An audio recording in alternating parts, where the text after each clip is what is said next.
Tenemos con nosotros al subdirector general de Autorizaciones, Conductas de Mercado y Distribución, don Raúl Casado García. Muchas gracias por venir un año más a nuestras jornadas, que nos trae una presentación, yo creo, extraordinaria, con unas cifras y con unas que les gustará. No quiero alargarme mucho más y sin más, le doy la palabra a don Raúl Casado. Muchas gracias. Yo sé que en el programa está puesto con toda la buena fe y voluntad por parte de los organizadores una presentación mía sobre el proyecto de ley de distribución de seguros y de reaseguros privados, pero me he tomado la licencia de innovar o hacer ciertas modificaciones sobre ese titulado, porque realmente entiendo que es un proyecto que yo creo que, si no la mayor parte o buena parte de los presentes aquí me habrán escuchado a gente de otros foros intervenir sobre esta materia, y creo que es una temática ya, no diré archiconocida, pero bien tratada, y por tanto me gustaría, en cierta manera, innovar combinando pues algunos comentarios sobre el proyecto de distribución de seguros y de reaseguros, que desde luego impactan en la materia del seguro Unilink, como no puede ser de otra manera, y combinándolo con como señalaba Chisco, con datos sectoriales, algunas otras cuestiones que me gustaría comentar.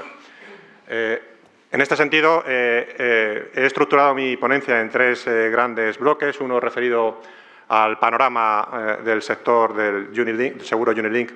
a nivel tanto europeo como a nivel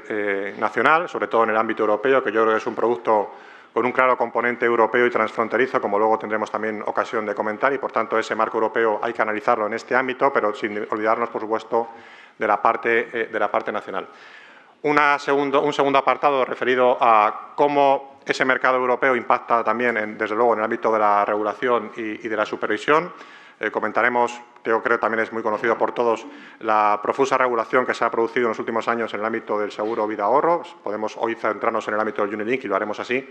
pero desde luego en el ámbito del seguro vida-ahorro es una cuestión que al legislador y al supervisor le viene preocupando en los últimos años, y creo que está claramente demostrado en diferentes textos, como pueden ser textos de carácter legislativo o textos de carácter supervisor emitidos a nivel europeo y nacional.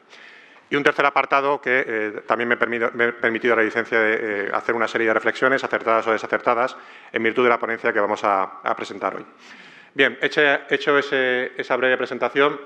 me gustaría empezar ya con lo que es propiamente el cuerpo de la misma, y dentro del ámbito europeo y dentro de los datos, pues una primera diapositiva que hace referencia a cómo se estructura los productos financieros a nivel de mercado. Y ahí podemos ver claramente, bueno, claramente no lo sé porque hay mucha barra y mucho país, pero sí he procurado marcar la parte nacional, la parte española, donde en principio me gusta traer esta diapositiva porque además creo que es ciertamente estable y se mantiene en el tiempo en cuanto al peso que tiene el sector financiero y concretamente el sector seguros en el ámbito español y también el que tiene en otros ámbitos. Realmente en el ámbito nacional el seguro tiene un peso, pero desde luego seguramente la mayor parte de ustedes pueden pensar que puede ganar todavía mayor peso. No me centro únicamente en el seguro Unilink, que también, pero seguramente en otros ámbitos. Pero sí es cierto que podemos ver que esa parte de inversiones en seguros, por ejemplo, tiene un mayor peso en otros países, lo cual introduce un primer mecanismo de reflexión. Por otro lado, también es importante traer a colación los principales datos desde el punto de vista del seguro de vida a nivel europeo. Por un lado, medido en cuanto al tema de provisiones técnicas, que es un dato que suele ser relevante a la hora de graduar el ámbito del seguro vida en el ámbito del mercado europeo, y por otro lado, en cuanto a lo que es específicamente el mercado de Unilink y de seguro de participación en beneficios. Y ahí podemos ver que, en cuanto al mercado asegurador español, se sitúa algo detrás con respecto al volumen total de provisiones técnicas en el ámbito asegurador europeo, pero sin embargo recupera posiciones en lo que hace referencia al seguro Unilink y al seguro con participación en beneficios. La estructura también la veremos ahí, la división entre lo que es mercado Unilink y mercado con participación en beneficios, y se puede ver claramente que en esa barra el seguro Unilink, por lo menos en el mercado nacional, puede seguir teniendo desarrollo con respecto a la comparativa con otros países de nuestro entorno. Esta es una diapositiva relevante, publicada recientemente por EIOPA, que viene a decir, y es un dato que a lo mejor a algunos se nos podía escapar o no era del todo conocido, que a nivel de negocio por primas el seguro Unilink ya es el principal seguro en el ámbito europeo, desde el ámbito del seguro de vida, lo cual, desde luego, es significativo. no en cuanto al número de contratos, como veremos en otra diapositiva, lo cual también merece una cierta reflexión, pero desde el punto de vista de primas brutas es el principal negocio asegurador en el mercado de vida. Y no solo me quedaría con eso en esa diapositiva, sino que, yendo más allá, me quedaría con el crecimiento, que si pueden ver es del 42% en el mercado europeo en este último año, que sea, en la comparativa 2017-2016, que son los últimos datos disponibles. No hay datos todavía a 2018, pero no me extrañaría que también se hubiera producido un incremento significativo con respecto al año 2017. Pero, insisto, un crecimiento del 42% es un crecimiento, como pueden comprobar, bastante relevante. Bien, señalaba anteriormente que ese crecimiento en primas es en primas, pero no en contratos, porque como pueden ver ahí, en cuanto al número de contratos por modalidades de seguros, haciendo una distinción entre seguro Unilink, seguro con participación en beneficios y otras modalidades aseguradoras de vida, es el seguro catalogado como otros, el seguro de vida ahorro tradicional, el que, como también parece lógico, ocupa el mayor o el ranking número 1 en cuanto al número de contratos, mientras que el seguro Unilink, en cuanto al número de contratos, ocupa la última posición en ese escalafón, lo cual también puede llevar a una cierta reflexión en el sentido de que en el seguro Unilink invierten determinados patrimonios o invierten determinado tipo de inversión con unas cantidades relevantes, cosa que no sucede a lo mejor a nivel general en cuanto al seguro de vida ahorro en su conjunto. Eso, trasladado al mercado español, pues se encuentra, desde luego, un cierto paralelismo, porque simplificando o recapitulando o combinando las dos diapositivas anteriores que hacen referencia al mercado europeo, fusionándolas en el mercado nacional en una sola, pues vemos que en cuanto a número de productos en el mercado asegurador español, el seguro Unilink tiene mayor peso que lo que hace referencia al número de productos, en cuanto comparándolo según primas o según número de asegurados. En cuanto a número de asegurados, la barra de Unilink del año 2017, que es la barra en naranja abajo, en la parte derecha inferior, es bajita, mientras que si vamos al número si nos vamos al dato por primas, evidentemente esa barra sube, que es el paralelismo que encontramos con respecto al mercado europeo y que creo que nos lleva a la misma reflexión hecha anteriormente. Bien. Esta es una diapositiva también relevante para todos aquellos que quieran, entiendo, profundizar en el posible desarrollo del mercado de Unilink, porque, como pueden ver también en esa barra, haciendo una distinción en cuanto al desarrollo del seguro de participación en beneficios comparado con el seguro Unilink o Index Link en los diferentes mercados europeos, vemos algo que ya apuntábamos anteriormente, el potencial o el posible desarrollo que tiene el mercado Unilink a nivel español. Un seguro Unilink muy desarrollado en otros países, como se puede ver según avanza la barra naranja hacia arriba, según vamos girando o yendo hacia la derecha en esa diapositiva, pero el mercado español todavía le falta cierto grado de madurez en este tipo de productos. Bien, en cuanto al crecimiento del seguro de vida por Estados miembros, también una diapositiva que yo creo es interesante. Esos números hacen referencia al número de países en función de cómo ha crecido un producto u otro en el ámbito del mercado europeo. Y podemos ver que en 14 países, estoy en la columna del medio, en 14 países se ha producido un incremento significativo en el ámbito del seguro Unilink, cuestión que no ha sucedido, por ejemplo, en ámbitos como el seguro de participación en beneficios. Y si nos vamos y lo hacemos desde un punto de vista visual, un punto de vista de un mapa geográfico a nivel europeo, pues podemos ver en cuanto al crecimiento por países, podemos ver que en España, que todos sabemos dónde está, Unilink es el producto que realmente ha crecido, ¿de acuerdo? No podemos ir a otros mercados donde, por ejemplo, otro tipo de productos de ahorro ha crecido en otros países, pero vemos que en general predomina el azul clarito. Luego el seguro Unilink está empezando a algo que ya era coherente con lo que habíamos manifestado anteriormente, ese crecimiento del 42% a nivel general se puede ver de una manera más visual en ese mapa europeo. Con ciertos matices, porque es cierto que el seguro Unilink en España es un producto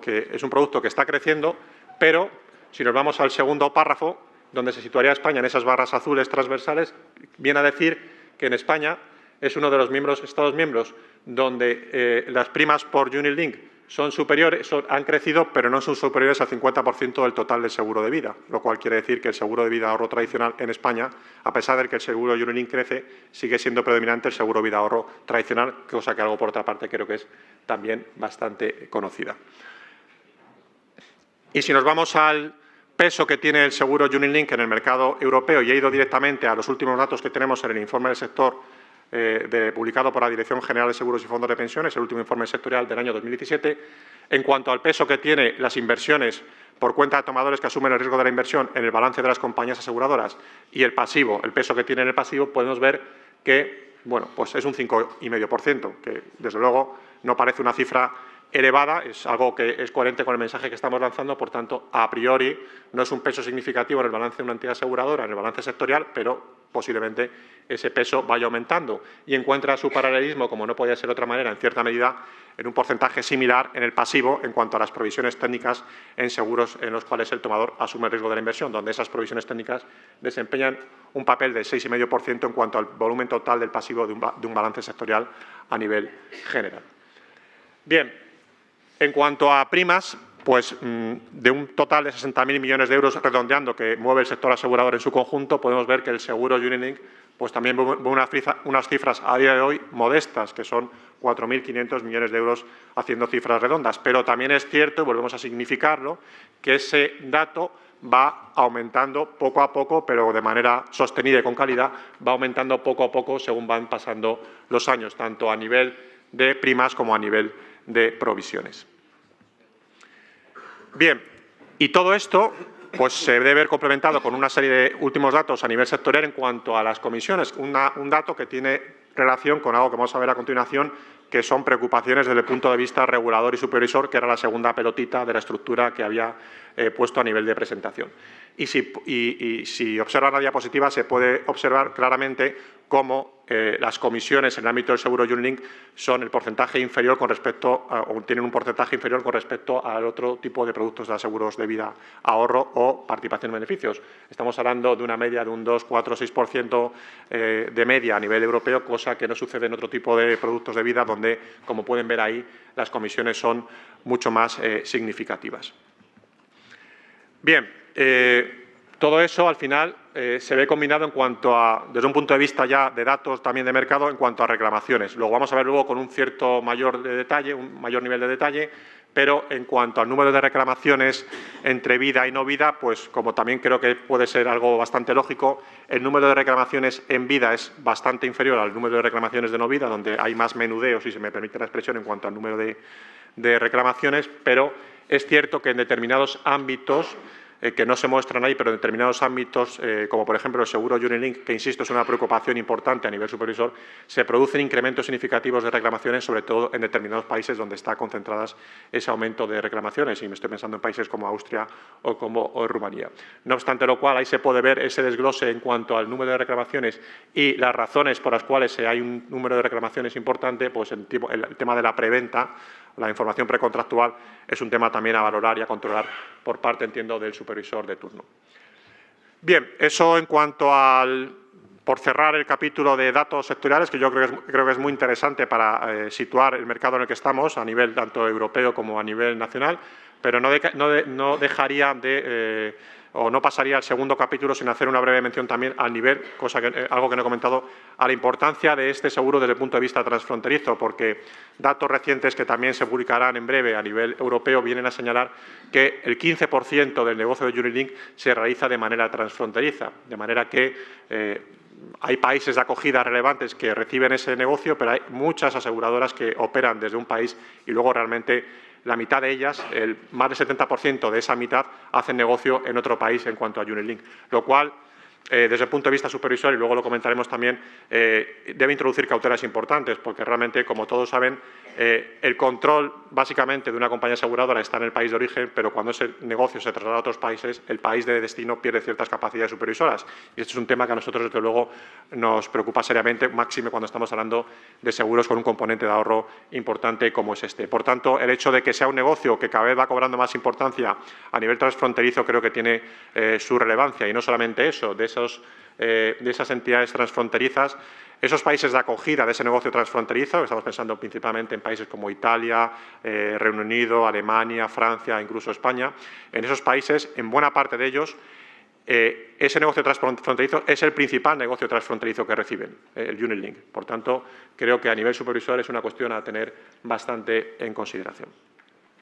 Bien. En cuanto al ámbito de la regulación y la supervisión, pues derivado de esos datos sectoriales y los problemas que se pueden plantear, nos vamos a una diapositiva que es realmente cómo se plasma eso a nivel regulatorio, qué mecanismos han establecido a nivel regulatorio. Y esto yo creo que ya es una diapositiva bastante conocida, por lo menos en cuanto a su contenido. El legislador español y el legislador europeo se han ocupado de regular esta materia. Y si nos vamos, y permítanme en este caso que vayamos nosotros por delante en el ámbito nacional, tenemos un proyecto de ley de distribución de seguros y de reaseguros, al que luego también haremos una breve referencia. Tenemos una normativa de ordenación y supervisión de seguros privados, donde también se establecen deberes de información previa en el ámbito asegurador y, por supuesto, en el ámbito del seguro Unit-Link. Y tenemos luego otra serie de textos que he marcado ahí en rojo expresamente que no afectan al Unit-Link, pero que también afectan a la información precontractual en vida, como pueden ser ya normativas anteriores de rentabilidad esperada o la que tenemos también en el ámbito de las obligaciones de información de productos financieros. Eso a nivel nacional se ve complementado, desde luego, a nivel europeo con la famosa IDD, que algún día conseguiremos transponer con arreglo a lo que se ve abajo, ese proyecto de ley de distribución de seguros y de reaseguros privados, y una cuestión que yo creo incluso más relevante que la propia ya IDD, que son los reglamentos de actos delegados, esa normativa comunitaria de aplicación directa que también en algún momento tendremos que aplicar de manera directa y que desarrolla cuestiones relevantes tanto en gobernanza de productos, que es una cuestión importante en el ámbito del seguro Unit-Link, y sobre todo en materia de conflicto de interés, que creo que todavía es más importante en el ámbito del seguro Unit-Link. Bien, y esa preocupación se ve, y lo de preocupación que se me entienda entrecomillado, lógicamente, en este foro, Max, todavía, esa preocupación se ve plasmada en el ámbito de la regulación, pero también se ve plasmada en el ámbito de la supervisión, y algo que me resulta significativo y que llevamos ya tiempo analizando a nivel europeo, el especial hincapié que muestra el supervisor europeo en hacer informes sobre el ámbito del seguro Unit-Link. En los últimos años hemos tenido el Consumer Trends Report, que es un informe sobre tendencias del consumidor que se publica año tras año, creo que vamos ya por la 7ª u 8ª edición, y que desde el primer informe que se emitió ha puesto el foco en el seguro Unit-Link. Imagino que no lo hará de manera caprichosa. Hace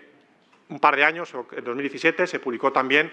un documento muy interesante por parte de IOPA sobre conflicto de interés relativo a los incentivos que pueden satisfacer los asset managers a favor de las aseguradoras para colocar los seguros Unit-Link en determinados o en según qué fondos de inversión. Un documento muy interesante, muy relevante, sobre el cual también vamos a ver algún tipo de dato, pero que muestra una vez más la preocupación del supervisor europeo sobre este tipo de productos. Y el último más reciente, desde el año 2018, sobre Cost and Past Performance, que es relativo a un análisis de los costes y de las actuaciones pasadas de este tipo de seguros de Unit-Link, básicamente, qué impacto ha tenido en el coste al consumidor y qué retorno se le ha dado al consumidor. Y, por tanto, también es una preocupación, aunque aquí con ciertas reservas en este informe, que también vamos a comentar. Bien, pues comenzando por este último, a mí me gustaría hacer unas reflexiones, y me anticipo a la última diapositiva, donde hay una serie de reflexiones finales, que luego también repetiré. No aspiro a que eso se vea con detalle, no sé si se ve o no. Yo, desde luego, desde aquí lo veo con poco detalle, pero me imagino que la presentación estará disponible. Por mi parte, no hay ningún tipo de problema, pero aquí lo que me interesa trasladar esta diapositiva,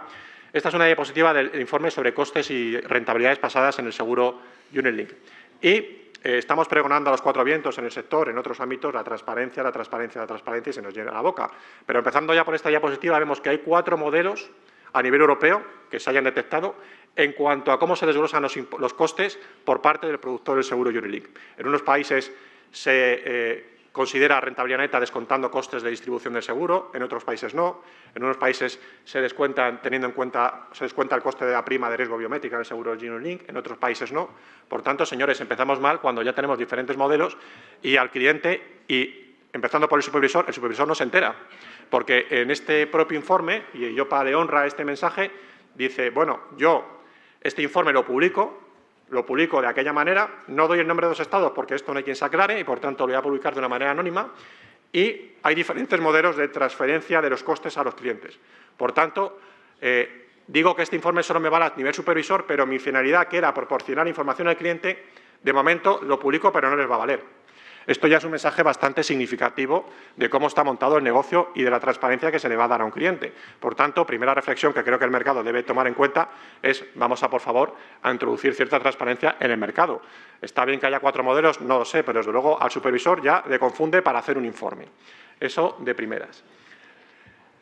Segundo, tabla relevante. Es un documento de 60 páginas o de 80 páginas, pero he traído, obviamente, los datos principales. Tampoco aspiro ni a que lo lean ni a que se entienda, porque es complicado de entender. Solamente me quedaría con la parte de arriba, en el medio, que habla de la reducción por costes para el cliente, que es un 2,60%. Ya no voy a comentar ni siquiera la cifra en el entorno de tipos de interés en el que nos movemos, pero te están quitando un 2,60%, y lo de quitando también entrecomillado. Pero voy al hecho de que de este propio dato hay una confesión, una vez más, por parte de IOPA de que, derivado, no quiere ni aparecer, derivado de las diferentes estructuras de costes en los países y las diferentes estructuras de costes de aseguradoras, viene a decir IOPA, les doy este informe o esta diapositiva o este cuadro, pero que no hagan la suma porque no les vale. Hago un dato agregado genérico del 2,60, pero aquí tampoco hay mucho por aclararse. Por tanto, segunda reflexión, pero derivada de lo anterior, no hay transparencia en la estructura de costes, ni siquiera para el supervisor, que es supuestamente el experto para analizar estas cuestiones. Bien, en cuanto a la distribución de costes, bueno, pues ahí se puede ver la distribución de costes por diferentes países, cuál es el peso. Aquí, más que el mensaje, que yo creo que el mensaje más importante es el que hemos trasladado en las dos diapositivas anteriores, me gustaría trasladar de que, como pueden ver, esa diapositiva, que está copiada literalmente del informe de IOPA, es anónima. No se atreven a publicar el nombre de los países. Ahí hay 13 países, si no recuerdo mal, con sus estructuras de coste, 13 países de 28 o de 31, con respecto a los cuales has podido obtener cierta fiabilidad en los datos, y aún así no se publica el dato o el nombre de los países, lo cual, insisto, sigue siendo un mensaje significativo. Y por seguir avanzando en la estructura de costes y performance del informe de IOPA, bueno, pues en cuanto al funcionamiento del seguro, podemos ver, me voy al dato que está publicado en cuadritos azules, ese es el dato de la rentabilidad neta del seguro Unilink en los diferentes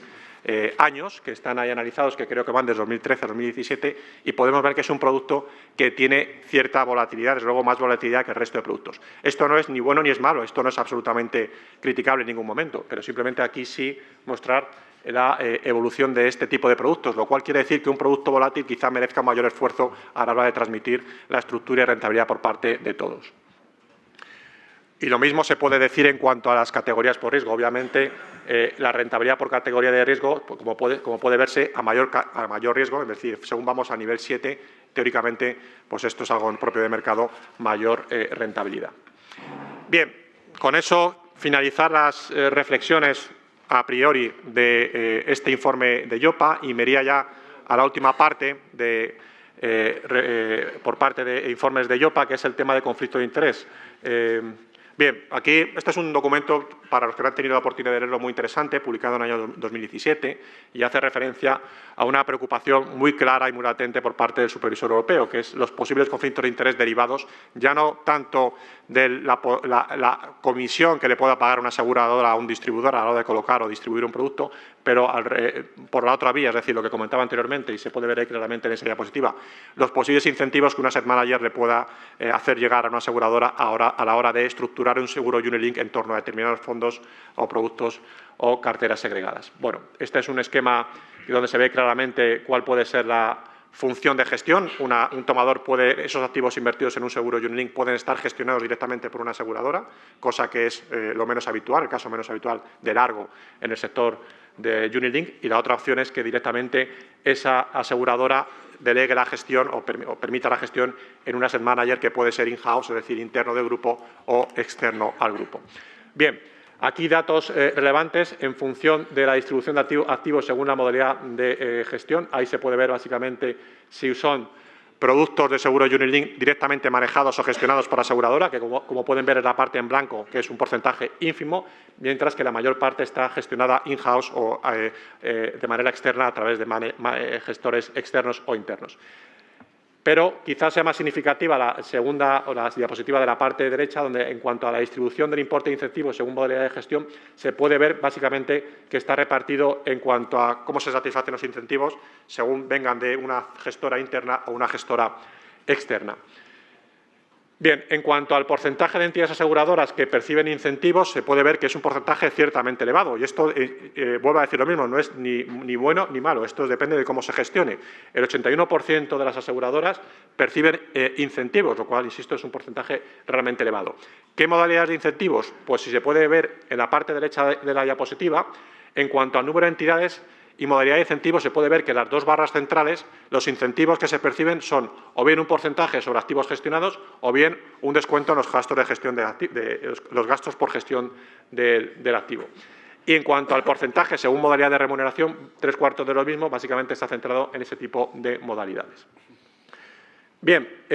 aquí también un dato relevante, porcentaje de entidades que informan de los incentivos. Bueno, pues hemos visto, o se puede ver ahí, que el porcentaje de entidades que informan, que insisto, percibir incentivos no es ni malo ni es bueno, depende de cómo se gestione, pero desde luego el porcentaje de entidades que informan sobre esos incentivos es pequeño. Y eso se puede ver claramente ahí. Y en cuanto al porcentaje de entidades que informan y en su caso se trasladan esos incentivos al cliente, que es una cuestión también que está muy encima de la mesa, como todos saben, pues el porcentaje todavía es más pequeño. Por tanto, también son cuestiones a valorar por parte de todos. Bien, ¿todo eso cómo encaja? Bueno, pues eso encaja, no puedo dejar de citar el famoso artículo 54.2, porque en un marco de conflictos de interés y en el ámbito nacional, pues hay que hacer una breve referencia a este artículo. Y todos ya sabemos, y creo que es algo que permanecerá ahí fijo y difícilmente movible por paralelismos con otros sectores financieros, que con arreglo a las últimas modificaciones introducidas, e insisto, introduciendo paralelismos con otros sectores financieros, se prohíbe como medida mitigadora de conflicto de interés o como teórica medida mitigadora de conflicto de interés que un asesor independiente en el mercado asegurador, que acertado o desacertadamente se hace equiparar al corredor de seguros, cuando comercialice un seguro Unilink no podrá percibir comisiones. Por tanto, esto que ha asustado tanto incluso al propio BB, yo creo que ya el mercado lo va asimilando y creo que es algo que en cierta medida puede establecer cierta simetría con otros mercados financieros, pero que desde luego aquí no podía dejar de comentar. Bien, y ya por finalizar mi intervención, en base a todo lo expuesto, me gustaría hacer una serie de breves reflexiones, insisto, personales, algunas acertadas y otras desacertadas, seguramente, que están básicamente plasmadas en esas 8 cápsulas. Una, en primer lugar, si por una vez, y sin que sirva de precedente, la regulación puede que esté yendo por delante del mercado, no solamente en cuanto a y me refiero al mercado nacional, es decir, en los últimos tiempos ha habido unas prolijas normativas e informes supervisores que hemos visto en la presentación que he tenido la oportunidad de comentar hoy con ustedes, donde se está poniendo el foco y que quizás se está poniendo el foco a tiempo antes de que todo esto vaya cobrando mayor relevancia. Anteriormente comentaba que España es uno de los principales países acogedores de seguro Unilink, concretamente el 6º a nivel europeo, si no recuerdo mal. Y, por tanto, todavía estamos a tiempo de establecer una regulación ordenada de este seguro, tanto por parte de la normativa comunitaria como por parte de la normativa nacional y, por supuesto, por parte del supervisor. Una segunda reflexión es en relación con las estrategias que se están plasmando y que estamos viendo todos los días en el mercado por parte de las entidades aseguradoras, donde recientemente hemos visto un grupo asegurador importante que ha creado una holding para gestionar activos de asset management. Hemos visto esa tendencia en otros grupos aseguradores importantes y es una pregunta que lanzo al auditorio. ¿Eso va a impactar en el mercado de Unilink? ¿Va a suponer un decremento del Unilink en favor de otras modalidades de gestión que se trasladen a otros ámbitos financieros? Es una cuestión que habría que también plantearse si esas nuevas estructuras de gestión de activos por parte de aseguradoras va a tener impacto en los datos o en las cifras del seguro Unilink en el mercado asegurador español. Una tercera reflexión, que también la lanzo al auditorio. ¿Un seguro Unilink vale para todo? Ya sabemos que es un seguro vida-ahorro, pero vale también para instrumentar unas pensiones, para que a un señor el día de mañana tenga esas pensiones garantizadas a través de un Unilink, garantizadas, lógicamente, mejor dicho, instrumentadas a través de este tipo de productos. Es una cuestión también que habría que valorar, teniendo en cuenta volatilidades, transparencia a día de hoy en el mercado, etcétera. Cuestión que se debe reflexionar también seriamente. Lo comentamos anteriormente, mayor volumen de negocio, pero no mayor número de contratos, lo cual quiere decir que hay ciertos clientes nicho, clientes mercado ya focalizados en este tipo de productos, pero que a lo mejor se puede lanzar este tipo de productos a otro nicho de mercado, siempre favoreciendo, lógicamente, la transparencia. Tenemos que tener en cuenta también que no estamos hablando de un seguro cualquiera. Si vamos a potenciar o desarrollar este seguro, el impacto reputacional que puede tener este tipo de seguros yo creo que es bastante más elevado que el que puede tener otro tipo de modalidades aseguradoras y, por tanto, es una cuestión también a valorar que impacta, lógicamente, en todo lo que estamos comentando. ¿Tenemos transparencia suficiente? Para mí, un mensaje claro. Para mí, no. Para el supervisor europeo, no. Lo estamos viendo continuamente. Y esto es un esfuerzo que requiere solicitarse al sector en su conjunto. No podemos tener al cliente confundido y no podemos tener al supervisor confundido, pero sobre todo al cliente. Por tanto, hay que hacer un esfuerzo en informar y no basta con acomodarnos en un reglamento PRIIPs que establece un documento de información previa. Esto es un documento de información previa que todavía requiere que se pula, todavía requiere pulir ciertas aristas, pero ya no me estoy refiriendo únicamente a la información contractual previa, sino también a la información periódica. Desde luego la previa es muy importante, y quizás mucho más importante que la periódica, pero desde luego una información continuada al cliente hay que ponérselo claro al cliente, hay que ser transparente en los costes, hay que ser transparente en las rentabilidades, obviamente siempre sabiendo que trabajamos en escenarios. Pero desde luego una estructura de diferentes estructuras de costes o un esquema de diferentes estructuras de costes no parece que sea el punto de partida más adecuado y se requiere esfuerzo por parte de todos. Somos igual de exigentes que en otros ámbitos, y esto viene ligado con lo anterior. Estamos exigiendo transparencia en otro tipo de productos aseguradores, otro tipo de productos estructurales de nuestro mercado asegurador, con cartas de diferentes colores que se piden a los legisladores continuamente. Bueno, los que estamos aquí, que son los que nos ocupamos del seguro Unit Link, vamos a esforzarnos por introducir transparencia también en este ámbito. Y por último, el tema del conflicto de interés, que también vuelve a estar ligado con la cápsula verde de transparencia. El legislador y el supervisor europeo también han mostrado su preocupación por el tema del conflicto de interés. El conflicto de interés se gestiona. El conflicto de interés puede existir perfectamente, lo importante es que se gestione cuando exista. Y en ese sentido, creo que establecer políticas de conflicto de interés adecuadas, que yo creo que es una recomendación ya a nivel de gobernanza de productos, de cualquier tipo de productos, pero máximo en este tipo de